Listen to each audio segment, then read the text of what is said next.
ऐ बहरे करम सदका हुसैन इब्ने अली का, ऐ बहरे करम सदका हुसैन इब्ने अली का, पियासा हूँ मुझे शरबत दीदार पिला दो, मैं दूर हो मजबूर हो ऐ सईद आलम, मैं दूर हो मजबूर हो ऐ सईद आलम, दीदार दिखाते नहीं आवाज सुना दो।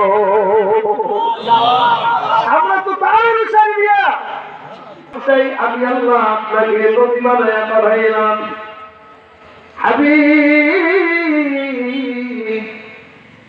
এখন আর একা একা দাওয়াত দিলে চলবে না, এনবারতি দাওয়াতের যে কবর হয়ে গেছেন, এখন আপনি একা একা আর দাওয়াত দিলে চলবে না।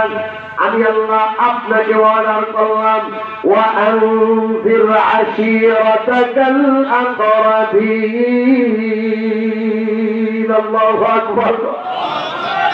আল্লাহ পাক বলেন হাবিব এই আয়াতের পরে আপনাকে আর একা একা দাওয়াত দিলে চলবে না নবী। এখন আপনি আপনার পরিবার পরিজন আত্মীয় স্বজন সবাই আপনি সতর্কতা করেন, সতর্কতা অবলম্বন করেন, মানে সবাই আপনি একবারে দাওয়াত দেন। আপনি আমার কথা বলবেন, কালিমার কথা বলবেন, ঈমানের কথা বলবেন। আগে ছিলেন আপনি মুহাম্মদ, এখন আপনি হইছেন মুহাম্মদুর রাসূলুল্লাহ। আপনি ঈমানের দাওয়াত দেন, কালিমার দাওয়াত দিবেন, আপনি হেদায়েতের দাওয়াত দিবেন। সব কাফেরেরা বেঈমানেরা আল্লাহর নবীর ডাকে সমস্ত বেঈমানেরা এক সত্যভাবে সাফা পাহাড়ের পদদেশে হাজির হয়ে গেছে। কারণটা হলো আল্লাহর নবী সব ছাড়বেন, আমার কালিমা মানবেন, আমাকে নবী হিসেবে মানবেন, আল্লাহকে রব হিসেবে মানবেন। এই কথা যখন আল্লাহর নবী বলেন, কিতাবে লেখে মক্কার কাফেররা একজন কাফের আরেকজনের মুখের দিকে তাকায়, আব্দুল্লাহর বেটা মোহাম্মদ কই কি কেন? কারণ হঠাৎ শুনছে তো, আগে তো শুনছে না। ধর্ম পরিহার করে তোমার কালিমা আমরা মেনে নিব, তোমাকে আমরা নবী হিসাবে মানব, আল্লাহকে মেনে নিব।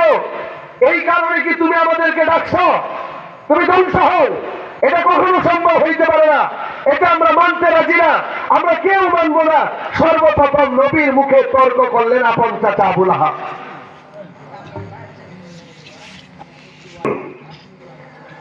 تبت يدا أبي لهب وتب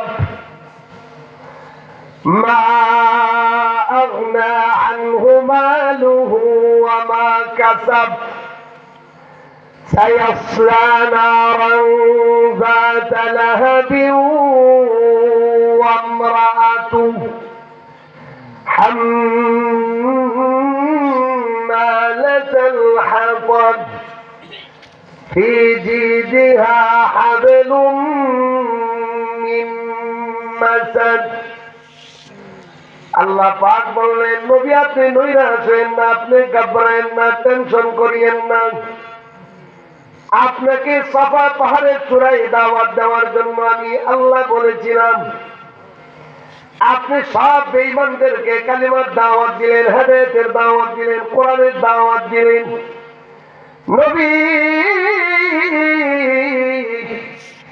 আপনি যখন কালিমার দাওয়াত দেন, আপনার চাচা আবু লাহাব আপনার সাথে বিদ্রোহী করল। নবী গো আপনি ব্যথা পাইন না, আপনি টেনশন করিয়েন না। তাফসীরের কিতাবের মধ্যে আছে আবু লাহাব যখন নবীকে বাধা দেয়, মুখে মুখে তর্ক করে, জবানে জবানে তর্ক করে, আবু লাহাব আল্লাহর নবীর সঙ্গে শুধু তর্ক করে নাই, জবানে জবানে কথা ধরে নাই, মুখে মুখে তর্ক করে নাই। তাফসীরের কিতাবের মধ্যে আছে আবুল আহাব হাতের মধ্যে পাথর নিয়ে আল্লাহর নবীকে মারার জন্য উপক্রম হয়ে গেছিল, কিন্তু মারে নাই, সাহসে কুলায় নাই। আল্লাহ বলেন, হাবিব আপনাকে মারার জন্য আবুল আহাব উঠতে গিয়েছিল, আপনাকে মারার জন্য, আপনার মুখে মুখে কথা বলার জন্য, আপনার ধ্বংসের জন্য আপনাকে বদদোয়া করেছিল আবুল আহাব। আমি আল্লাহ সহ্য করতে পারি নাই, আমি আল্লাহ নীরব থাকি নাই, আমি আল্লাহ বুঝে থাকি নাই। জিব্রাইলকে আল্লাহ পাক সঙ্গে সঙ্গে পাঠাইয়া দিলেন, আরে জিব্রাইল যাও যাও যাও যাও আমার বন্ধুর কাছে যাও। বন্ধু সাওয়া সাফা পাহাড়ের উপরে আছে, বন্ধু কাফেরদেরকে দাওয়াত দেয়, তবে ইমানদেরকে দাওয়াত দেয়। আল্লাহর নবীর দাওয়াতের মাধ্যমে, দাওয়াতের মধ্যে আবুল আহাব নবীকে দেয়া বাধা দেয়, আল্লাহর নবীকে পাথর মারার জন্য ইচ্ছা পোষণ করে।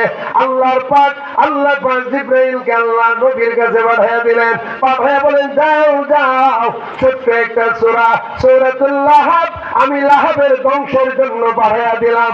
আমার নবীকে যাইয়া বলো, নো টেনশন, আমি আসমানওয়ালা, আমি জমিনওয়ালা, আমি আরশের মালিক, আমি সব কিছুর মালিক, আমি আল্লাহ আপনার সঙ্গে আছি।